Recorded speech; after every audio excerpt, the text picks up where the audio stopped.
Hello, आपका स्वागत है लेवल अप रेट्स पर। जिंदगी में हम सब कुछ ना कुछ पाना चाहते हैं, कुछ बड़ा करना चाहते हैं, कुछ बनना चाहते हैं। हम सब सोचते हैं कि अगर हमारे पास और ज्यादा पैसा हो जाए, अगर हमें और ज्यादा लोग पसंद करने लगे, अगर हमारी लाइफ इंस्टाग्राम जैसी चमकदार दिखने लगे, तो शायद हम खुश हो जाएंगे। लेकिन सच ये है कि जितना ज्यादा हम हर चीज की परवाह करते हैं, उतना ही ज्यादा हम थक जाते हैं। यही किताब का असली संदेश है। हर चीज की परवाह मत करो, सिर्फ उन चीजों की परवाह करो जो सच में मायने रखती हैं। लेखक हमें बताते हैं कि इंसान की सबसे बड़ी समस्या यह है कि वो हर चीज को महत्व देने लगता है। हर छोटी परेशानी, हर छोटी बात उसके दिमाग में जगह बना लेती है। किसी ने सोशल मीडिया पर लाइक नहीं किया, किसी ने तारीफ नहीं की, किसी ने गलत नजर से देख लिया। ये सब हमारे भीतर एक बोझ की तरह जमा होता रहता है और धीरे धीरे हम इतना दबाव महसूस करने लगते हैं कि असली खुशी और संतोष हमसे दूर हो जाता है। इस किताब में कहा गया है कि जिंदगी का राज यही है कि हम सीखें किस चीज की परवाह करनी है और किसकी नहीं। क्योंकि अगर हम हर चीज की परवाह करेंगे तो हमारी ऊर्जा बिखर जाएगी, लेकिन अगर हम चुनिंदा चीजों की ही परवाह करेंगे तो हमारी लाइफ सरल और बेहतर बन जाएगी। लेखक एक दिलचस्प बात बताते हैं। हम सबको लगता है कि हमारी लाइफ बहुत स्पेशल होनी चाहिए। हमें लगता है कि हमें एक्स्ट्रा ऑर्डिनरी बनना है। लेकिन सच यह है कि ज्यादातर लोग एवरेज होते हैं और इसमें कोई बुराई नहीं है, क्योंकि एक्स्ट्रा ऑर्डिनरी बनने की दौड़ ही असली चिंता और परेशानी की जड़ है। जब आप ये मान लेते हो कि नॉर्मल होना भी ठीक है, तभी आप चैन महसूस कर पाते हो। अब सोचिए, बचपन से ही हमें यही सिखाया गया है कि तुम्हें बड़ा कुछ करना है, तुम्हें सबको दिखाना है कि तुम खास हो। लेकिन यही सोच हमें धीरे धीरे भीतर से खा जाती है। हम कंपेयर करते हैं, दूसरों से जलते हैं और खुद को कमतर समझने लगते हैं। यही वजह है कि किताब कहती है, परवाह करो लेकिन सही चीजों की। एक उदाहरण सोचिए, अगर आपका फोन गिरकर टूट गया तो आप दिन भर परेशान रहेंगे, लेकिन वही समय आप अपने किसी बड़े सपने या रिश्ते पर ध्यान देने में लगा सकते थे। अब सवाल यह है कि आप किसे महत्व देते हो, फोन को या उस रिश्ते को जो सच में आपके जीवन में मायने रखता है। यही चुनाव हमारी पूरी जिंदगी को आकार देता है। लेखक कहते हैं कि दुख और परेशानी से भागना बेकार है। जिंदगी में हमेशा दर्द रहेगा, हमेशा समस्याएं रहेंगी, लेकिन आपको यह तय करना है कि आप किस दर्द को झेलने के लिए तैयार हो। उदाहरण के लिए, अगर आप फिट होना चाहते हैं तो आपको एक्सरसाइज की तकलीफ उठानी होगी। अगर आप बिजनेस शुरू करना चाहते हैं तो आपको असफलताओं का डर और मेहनत का बोझ उठाना होगा। तो असली सवाल ये नहीं है कि आप क्या चाहते हैं, बल्कि ये है कि आप कौन सा दर्द झेलने के लिए तैयार हो। इसी को समझते हुए किताब हमें ये सिखाती है कि असली आज़ादी तब मिलती है जब आप उन चीज़ों को छोड़ देते हैं जो आपके बस में नहीं है और सिर्फ उसी पर ध्यान देते हैं जो आप सच में बदल सकते हैं। हर इंसान की जिंदगी सीमित है, हमारी ऊर्जा सीमित है और हमारी परवाह करने की क्षमता भी सीमित है। अगर हम सब पर खर्च कर देंगे तो अंत में कुछ भी हमारे पास नहीं बचेगा। लेकिन अगर हम चुनिंदा और मायने रखने वाली चीजों में निवेश करेंगे तो हमारी जिंदगी हल्की और सार्थक हो जाएगी। जिंदगी का सबसे बड़ा भ्रम यह है कि हम सोचते हैं हमें हर हाल में खुश रहना चाहिए। लेकिन सच ये है कि अगर आप हमेशा खुशी की तलाश में रहेंगे तो आप कभी खुश नहीं हो पाएंगे। क्यों? क्योंकि खुशी कोई स्थायी मंजिल नहीं है, बल्कि एक अनुभव है जो आता है और चला जाता है। जब आप उसे पकड़ने की कोशिश करते हो तो वो रेत की तरह हाथ से फिसल जाती है। लेखक बताते हैं कि दर्द और संघर्ष ही जीवन की असली बुनियाद है। बिना दुख के आप सुख को समझ ही नहीं सकते। अगर कभी अंधेरा ना हो तो रोशनी का मूल्य कौन समझेगा? अगर कभी भूख ना लगे तो खाने का स्वाद कौन ले पाएगा? इसी तरह अगर जिंदगी में मुश्किलें ना हो तो सफलता और संतोष का कोई अर्थ ही नहीं रह जाएगा। आज की दुनिया में सबसे बड़ी गलती यह है कि हम हर परेशानी को दूर करना चाहते हैं। हम चाहते हैं कि हमारी लाइफ स्मूथ हो, हमारे सामने कोई अड़चन ना आए। लेकिन यह नामुमकिन है, क्योंकि इंसान के अनुभव की असली खूबसूरती उसी में है कि वो कठिनाइयों से गुजरकर सीखता है, बढ़ता है और बदलता है। अब सोचिए, अगर कोई इंसान हमेशा इजी लाइफ चाहता है तो वो कभी कुछ बड़ा नहीं कर पाएगा, क्योंकि हर बड़ा काम सैक्रिफाइस मांगता है। अगर आप एक अच्छा रिश्ता बनाना चाहते हैं तो आपको ईगो छोड़ना होगा, कॉम्प्रोमाइज करना होगा। अगर आप कामयाब होना चाहते हैं तो आपको समय और मेहनत लगानी होगी। तो सवाल ये नहीं है कि आप क्या चाहते हो, सवाल ये है कि आप कौन सा संघर्ष चुनने को तैयार हो। लेखक हमें एक सच्चाई दिखाते हैं। हमारी मान्यताएं ही हमारी जिंदगी का आधार है, लेकिन कई बार हम ऐसी मान्यताओं को पकड़कर बैठ जाते हैं जो हमें नुकसान पहुंचाती हैं। जैसे, मुझे हर किसी को खुश करना है, अगर मैं असफल हुआ तो मेरी कोई कद्र नहीं, या मेरी लाइफ परफेक्ट दिखनी चाहिए। ये बिलीव्स हमें अंदर से कमजोर कर देती हैं। किताब सिखाती है कि हमें अपनी मान्यताओं पर सवाल उठाना चाहिए। क्या ये सच में मेरी सोच है, या समाज ने मुझे ये सोचने पर मजबूर किया है? क्या मैं इस परवाह के बिना भी खुश रह सकता हूं? जब आप ये पूछना शुरू कर देते हो, तब धीरे धीरे आप खुद को आजाद कर पाते हो। एक और गहरी बात यहां सामने आती है। हम सब किसी न किसी चीज पर विश्वास करते हैं, लेकिन हर विश्वास हमें सही दिशा में नहीं ले जाता। कई बार हम ऐसे विश्वासों में उलझ जाते हैं जो हमारी ऊर्जा बर्बाद करते हैं, जैसे हर किसी को इम्प्रेस करने की कोशिश। लेकिन क्या वाकई ये जरूरी है? क्या हर इंसान की राय इतनी मायने रखती है? नहीं। इसलिए लेखक कहते हैं, हर फालतू राय को इंपॉर्टेंस मत दो। सोचो, आप सड़क पर चल रहे हो और कोई अजनबी आपको बुरा कह देता है। अब आपके पास दो रास्ते हैं। या तो आप उस पर ध्यान देकर अपना पूरा दिन खराब कर लो, या फिर ये सोचो कि उसकी राय आपके जीवन को परिभाषित नहीं करती। इस किताब का एक बड़ा सबक है रिस्पॉन्सिबिलिटी, यानी जिम्मेदारी लेना। जब आप अपनी लाइफ की पूरी जिम्मेदारी अपने हाथों में लेते हो, तभी आप सच में मजबूत बनते हो। अक्सर हम अपनी परेशानियों के लिए दूसरों को दोषी ठहराते हैं। मेरे माता पिता ने मुझे सपोर्ट नहीं किया, सरकार ने मेरे लिए कुछ नहीं किया, समाज मुझे रोक रहा है। लेकिन असली ताकत तब आती है जब आप मान लेते हो कि चाहे जो भी हुआ हो, उसका सामना करना मेरी जिम्मेदारी है। जब आप ब्लेम करना बंद कर देते हो और ओनरशिप लेना शुरू कर देते हो, तभी आपकी जिंदगी बदलने लगती है। लेखक बताते हैं कि हमें यह भी समझना चाहिए कि हम हमेशा सही नहीं होते। हमारी सोच, हमारी समझ, हमारी धारणाएं सब बदल सकती हैं, और बदलना ही जरूरी है। अगर आप रिजिड बने रहेंगे तो कभी ग्रोथ नहीं कर पाएंगे। इसलिए जरूरी है कि आप एडमिट करो कि हाँ, मैं गलत हो सकता हूं। ये सोच आपको सीखने और आगे बढ़ने का मौका देती है। अब जरा रुककर सोचिए, क्या आपकी लाइफ में ऐसी चीजें हैं जिन पर आप सालों से अननेसेसरी परवाह कर रहे हो? शायद दूसरों की नजरों में परफेक्ट दिखना, शायद सोशल मीडिया पर वैलिडेशन पाना, शायद सबको खुश रखना। लेकिन क्या इन सब का सच में कोई अर्थ है, या ये सब आपकी असली खुशी और ग्रोथ के रास्ते में रुकावट है? लेखक हमें सिखाते हैं कि ये क्लैरिटी बहुत जरूरी है। जब आपको साफ पता होता है कि कौन सी चीजें आपके लिए वाकई मायने रखती हैं, तब आप बेकार की चीजों को छोड़ना आसान पाते हैं। और यही नॉट गिविंग अ फक का मतलब है। इसका यह मतलब नहीं है कि आप इनसेंसिटिव या हार्टलेस बन जाओ। इसका मतलब यह है कि आप अपनी सीमित ऊर्जा उन चीजों में लगाओ जो सच में आपके लिए कीमती हैं, और बाकी सबको जाने दो। जिंदगी की सच्चाई ये है कि हर इंसान की जिंदगी सीमित है। हमारे पास समय सीमित है, ऊर्जा सीमित है, ध्यान सीमित है, लेकिन हम भूल जाते हैं और सब पर परवाह खर्च कर देते हैं। हम हर छोटी बात को बड़ा बना लेते हैं, हर किसी की राय को दिल से लगा लेते हैं, हर असफलता को जीवन का अंत मान लेते हैं। लेकिन हकीकत यह है कि हमें चुनना पड़ता है किस पर ध्यान देना है और किसे नजरअंदाज करना है। लेखक कहते हैं कि quality of life equals quality of values, यानी आपकी जिंदगी की गुणवत्ता इस पर निर्भर करती है कि आपने कौन से मूल्य चुने हैं। अगर आपके वैल्यूज शैलो यानी सतही है, तो आपकी लाइफ हमेशा अस्थिर और परेशानियों से भरी होगी। उदाहरण के लिए, अगर आपका वैल्यू यह है कि लोग मुझे पसंद करें, तो आप हमेशा दूसरों की नज़रों में कैद रहेंगे। अगर वैल्यू है मैं हर हाल में सक्सेसफुल दिखूं, तो आप कभी भी संतुष्ट नहीं होंगे। लेकिन अगर आपका वैल्यू है मैं ईमानदार रहूंगा, मैं ग्रोथ को अपनाऊंगा, मैं अपने रिश्तों को सच्चाई से निभाऊंगा, तो आपकी जिंदगी गहरी और स्थिर होगी। अब सोचिए, हम सबके पास चुनने की ताकत है। हम ये तय कर सकते हैं कि हमारे लिए कौन सी चीजें सच में मायने रखती हैं। लेकिन दिक्कत यह है कि ज्यादातर लोग ये चयन खुद नहीं करते। वे समाज, विज्ञापनों, सोशल मीडिया और दूसरों की उम्मीदों के हिसाब से जीते हैं। लेखक हमें याद दिलाते हैं कि अगर हम सच में मीनिंगफुल लाइफ चाहते हैं, तो हमें अपने वैल्यूज को रीडिफाइन करना होगा। एक गहरी बात यह भी है कि हम सब सीमित हैं। चाहे आप कितने भी मेहनत कर लो, सब कुछ हासिल नहीं कर सकते। चाहे आप कितने भी लोगों को खुश करने की कोशिश कर लो, सबको खुश नहीं कर सकते। चाहे आप कितनी भी उपलब्धियां पालो, हर इंसान से बेहतर नहीं बन सकते। तो फिर क्यों ना इस सच्चाई को स्वीकार किया जाए? क्यों ना ये माना जाए कि हम लिमिटेड हैं और हमें चुनना है कि किसे महत्व देना है और किसे नहीं। लेखक बताते हैं कि दर्द से बचना असंभव है, लेकिन ये हमारे हाथ में है कि किस दर्द को चुनना है। अगर आप हेल्थ चाहते हो, तो आपको एक्सरसाइज का पेन झेलना होगा। अगर आप स्ट्रांग रिलेशनशिप चाहते हो, तो आपको झगड़ों और कॉम्प्रोमाइजेस का पेन झेलना होगा।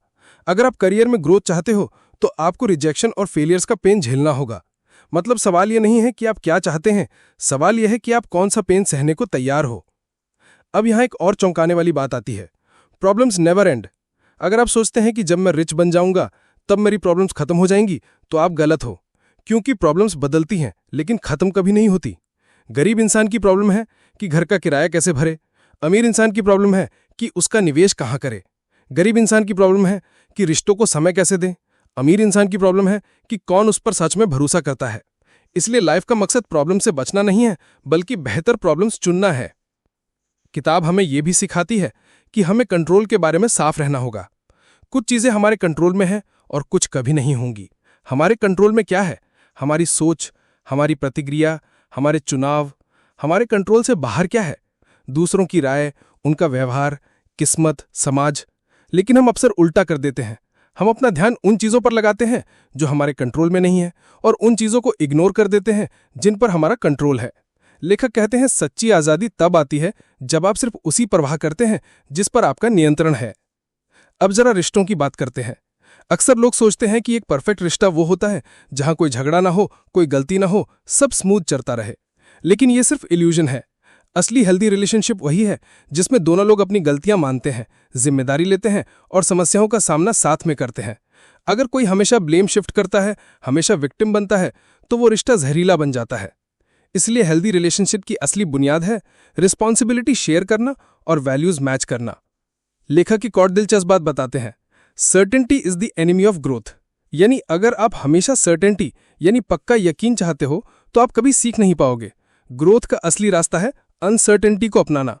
अगर आप हर बार सही होना चाहते हो तो आप कभी नई चीजें ट्राई नहीं करोगे। लेकिन अगर आप मान लो कि मैं गलत हो सकता हूं, तो आप सीखने और बदलने के लिए तैयार रहते हो। यही सोच आपको इवॉल्व करती है। अब जरा सोचिए, कितनी बार आपने कोई नया काम शुरू करने से पहले सोचा होगा कि क्या होगा अगर मैं असफल हो गया, और फिर आपने वो काम किया ही नहीं। लेकिन यही तो डर है जो आपको रोकता है। असफलता कोई अंत नहीं, बल्कि ग्रोथ का हिस्सा है। जितनी जल्दी आप फेल करेंगे, उतनी जल्दी सीखेंगे और उतनी जल्दी सफल होंगे। इसीलिए लेखक कहते हैं, failure is the path to success. असफलता से डरना नहीं चाहिए, उसे अपनाना चाहिए। और अब आता है गहरा सच, हम सब एक दिन मरने वाले हैं। ये सुनने में डरावना लग सकता है, लेकिन यही सच्चाई हमारी लाइफ को गहराई देती है। मौत हमें याद दिलाती है कि समय सीमित है, इसलिए हमें उसे उन चीजों पर बर्बाद नहीं करना चाहिए जो बेकार हैं। जब आप डेथ को याद रखते हो तो आपको क्लैरिटी मिलती है कि क्या सच में मायने रखता है। आप छोटी मोटी बातों को दिल से लगाना छोड़ देते हो। आप समझ जाते हो कि सबसे जरूरी चीजें हैं प्यार, ईमानदारी, सच्चे रिश्ते, ग्रोथ और मीनिंगफुल काम। जिंदगी का एक बड़ा भ्रम यह है कि हम सोचते हैं कि हमें हर समय पॉजिटिव होना चाहिए, हमेशा खुश रहो, हमेशा स्ट्रांग रहो, हमेशा कॉन्फिडेंट रहो। लेकिन ये सोच ही असल में हमारी सबसे बड़ी परेशानी है, क्योंकि लाइफ कभी भी परफेक्ट नहीं हो सकती। अगर आप खुद से डिमांड करते हैं कि आप हर समय खुश रहें, तो आप एक्चुअली अपने ही दुख को बढ़ा रहे हैं। लेखक बताते हैं कि negative experiences are part of positive life. यानी अगर आप ग्रोथ चाहते हैं तो स्ट्रगल जरूरी है। अगर आप लव चाहते हैं तो हार्ट ब्रेक का रिस्क उठाना पड़ेगा। अगर आप पीस चाहते हैं तो पेन से गुजरना होगा। पॉजिटिव और नेगेटिव को अलग करके देखना ही हमारी गलती है। हकीकत यह है कि दोनों एक ही सिक्के के दो पहलू हैं। अब जरा सोचिए, जब आप किसी समस्या से गुजरते हैं तो आपके पास दो रास्ते होते हैं। पहला रास्ता प्रॉब्लम से बचना, इग्नोर करना और प्रिटेंड करना कि सब ठीक है। दूसरा रास्ता प्रॉब्लम को फेस करना, उसकी जिम्मेदारी लेना और उसे सॉल्व करना। पहला रास्ता टेम्परेरी कंफर्ट देता है, लेकिन आपकी प्रॉब्लम और बढ़ती है। दूसरा रास्ता अनकंफर्टेबल है, लेकिन आपको स्ट्रांग और मैच्योर बनाता है। यही प्रिंसिपल हैप्पीनेस पर भी लागू होता है। किताब कहती है कि हैप्पीनेस कोई परमानेंट स्टेट नहीं है। हैप्पीनेस एक प्रॉब्लम सॉल्विंग प्रोसेस है। यानी जब आप किसी चैलेंज को फेस करते हैं और उसे ओवरकम करते हैं, तभी असली सेटिस्फैक्शन मिलता है। इसलिए अगर आप सोचते हैं कि जब मेरी जिंदगी परफेक्ट होगी तभी मैं खुश रहूंगा, तो आप गलत हैं।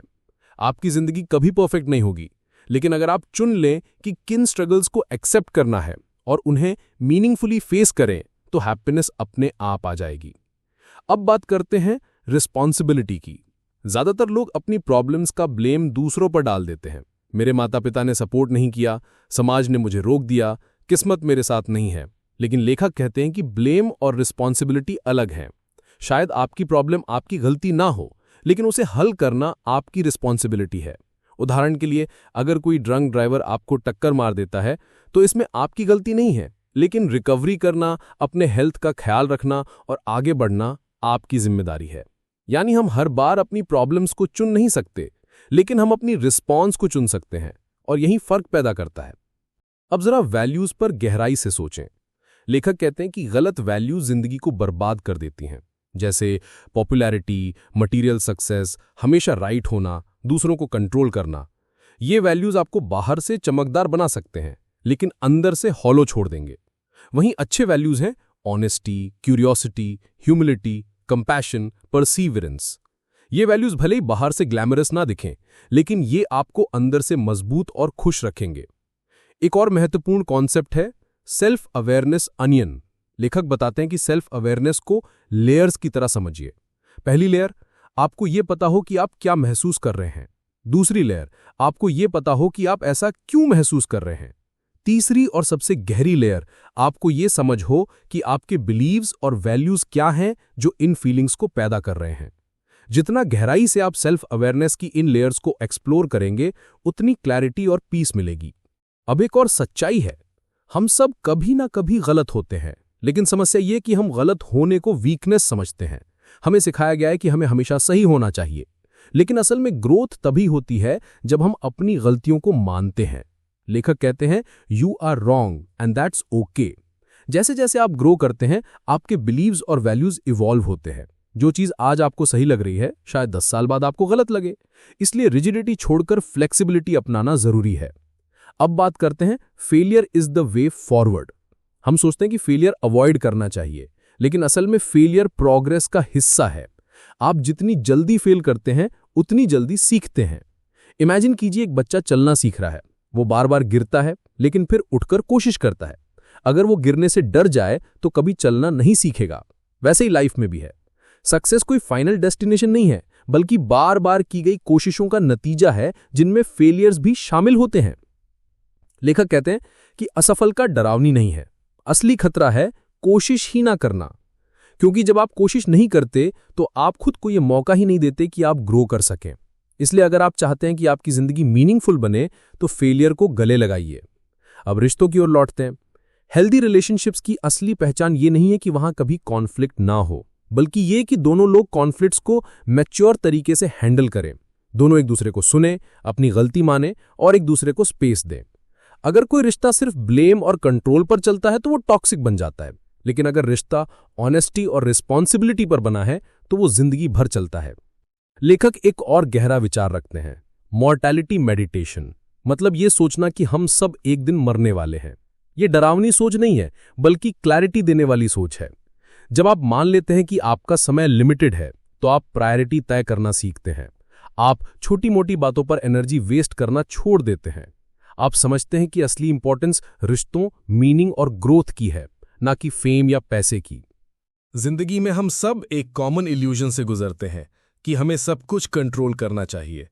हम सोचते हैं कि अगर हम अपने करियर, रिलेशनशिप्स, हेल्थ और फ्यूचर पर पूरा कंट्रोल रखेंगे तो हमारी जिंदगी परफेक्ट बन जाएगी। लेकिन सच्चाई यह है कि कंट्रोल मोस्टली इल्यूजन है। हम कंट्रोल सिर्फ अपने एक्शंस और चॉइसेस पर रखते हैं, लेकिन आउटकम्स पर नहीं। लेखक बताते हैं कि हम अक्सर ऐसे गोल्स सेट कर लेते हैं जिन पर हमारा कोई डायरेक्ट कंट्रोल ही नहीं होता। जैसे मुझे 1 साल में अमीर बनना है, मुझे सबके बीच फेमस होना है, मुझे हर जगह पे रिस्पेक्टेड होना है। ये सब आउटकम्स हैं, और आउटकम्स हमारे हाथ में नहीं होते। हमारे हाथ में सिर्फ प्रोसेस है, वो छोटे छोटे स्टेप्स जो हम हर दिन लेते हैं। अगर आप कहें मैं रोजाना 2 घंटे राइटिंग करूंगा, तो ये आपके कंट्रोल में है। अगर आप कहें मैं अपने दोस्त से ईमानदारी से बात करूंगा, तो ये आपके कंट्रोल में है। अगर आप कहें मैं रोज एक्सरसाइज करूंगा, तो ये आपके कंट्रोल में है। यानी अगर आप अपना फोकस प्रोसेस पर रखें आउटकम्स की बजाय, तो आपकी लाइफ कहीं ज्यादा मीनिंगफुल और पीसफुल हो जाएगी। अब बात आती है चॉइसेस की। लेखक कहते हैं कि हम हर पल किसी न किसी चीज के लिए चूज कर रहे होते हैं। यहां तक कि जब हम चूज नहीं करते, तब भी हम एक चॉइस कर रहे होते हैं, अवॉइड करने की चॉइस। तो सवाल ये नहीं है कि आपके पास चॉइसेस हैं या नहीं, सवाल ये है कि आप किस चीज के लिए चूज कर रहे हैं। क्या आप चूज कर रहे हैं टाइम वेस्ट करने के लिए या ग्रोथ के लिए? क्या आप चूज कर रहे हैं दूसरों को ब्लेम करने के लिए या अपनी जिम्मेदारी लेने के लिए? क्या आप चूज कर रहे हैं हमेशा परफेक्ट दिखने के लिए या अपनी गलतियों से सीखने के लिए? अब जरा सोचिए, अगर आपकी जिंदगी सिर्फ सीमित चॉइसेस पर टिकी है तो आपको ये बहुत वाइजली डिसाइड करना होगा कि किस चीज को इंपॉर्टेंस देनी है और किसे इग्नोर करना है। ये ही सटल आर्ट है नॉट गिविंग अ फक। लेखक आगे एक इंटरेस्टिंग पॉइंट रखते हैं, फ्रीडम एंड कमिटमेंट। हम सोचते हैं कि फ्रीडम का मतलब है अनलिमिटेड चॉइसेस, लेकिन हकीकत यह है कि अनलिमिटेड चॉइसेस हमें परेशान कर देती हैं। सच्ची फ्रीडम कमिटमेंट से आती है। जब आप किसी रिश्ते में कमिट करते हैं तो आप बाकी सुपरफिशियल ऑप्शन से मुक्त हो जाते हैं और गहराई से प्यार कर पाते हैं। जब आप किसी काम या पर्पस से जुड़ते हैं तो आप बार बार और क्या कर सकता हूं कि उलझन से बाहर आ जाते हैं। यानी फ्रीडम पैराडॉक्सिकल है, जितना आप कमिट करते हैं उतना आप फ्री हो जाते हैं। अब सोचते हैं सफरिंग के बारे में। लेखक कहते हैं कि सफरिंग लाइफ का अनअवॉइडेबल हिस्सा है। सवाल यह नहीं है कि आप सफर करेंगे या नहीं, सवाल यह है कि आप किस चीज के लिए सफर करना चुनते हैं। अगर आप अपनी जिंदगी मीनिंगफुल बनाना चाहते हैं तो आपको मीनिंगफुल सफरिंग चुनना होगा। जैसे एक पेरेंट अपने बच्चे के लिए सैक्रिफाइस करता है, यह सफरिंग है लेकिन मीनिंगफुल है। एक आर्टिस्ट स्लीपलेस नाइट्स बिताता है अपनी कला को परफेक्ट करने में, यह सफरिंग है लेकिन मीनिंगफुल है। एक एंटरप्रेन्योर बार बार फेल होता है लेकिन फिर भी कोशिश करता है, यह सफरिंग है लेकिन मीनिंगफुल है। तो पॉइंट यह है, सफरिंग अवॉइड मत करो, बल्कि सोचो कि कौन सा सफरिंग आपको जीने लायक पर्पस देगा। अब एक और गहरी बात आती है, लेगेसी। आपके जाने के बाद लोग आपको किस तरह याद करेंगे? आपके लिए लोग क्या कहेंगे? क्या लोग कहेंगे कि आप एक सेल्फ सेंटर्ड इंसान थे जो सिर्फ अपने फेम और सक्सेस के पीछे भागता था, या लोग कहेंगे कि आप ऐसे इंसान थे जिसने दूसरों की जिंदगी मीनिंगफुल बनाई?